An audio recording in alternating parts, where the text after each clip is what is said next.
আসসালামু আলাইকুম। আবারও হাজির হলাম কিছু গুরুত্বপূর্ণ ফ্রেজ নিয়ে। আমার ক্লাস নাম্বার 4, আমি ফ্রেজ নিয়ে আলোচনা করছি। এর আগে 3টা ক্লাস আমার ফ্রেজের উপরে দেওয়া হয়েছে। আজকে 4 নম্বর ফ্রেজ নিয়ে আমি আলোচনা করব। আমার ক্লাস নাম্বার 4। আশা করি আপনারা আমার এই ক্লাসটি গুরুত্ব সহকারে দেখবেন এবং এই ফ্রেজগুলো শিখে রাখবেন। Okay, let's get started. To break the ice. To break the ice অর্থ হচ্ছে নীরবতা ভেঙে কথা বলা।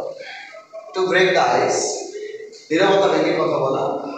If you are wise enough, যদি তুমি যথেষ্ট জ্ঞানী হও, you had better break the ice, তাহলে তোমার নীরবতা ভেঙে কথা বলতে হবে।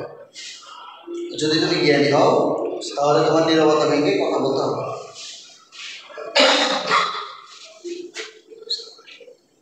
2 নম্বর এটা হচ্ছে 10 to 1। 10 to 1 অর্থ হচ্ছে খুব সম্ভবত। 10 to 1 she may meet me today।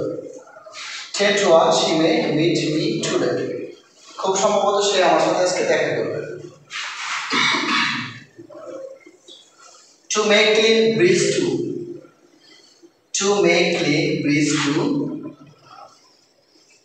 অর্থ হলো সত্য বলে ফেলা। To make clean breeze to, সত্য বলে ফেলা। The honest can't hide the truth, rather they make clean breast of। সৎ লোকেরা কখনো সত্য গোপন রাখতে পারে না, বরং তারা সত্য বলে দেয়।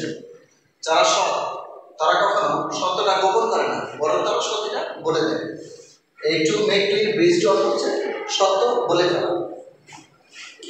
4 নম্বর ফ্রেজটা হচ্ছে টু লাইটেন দ্য অ্যাটমসফিয়ার।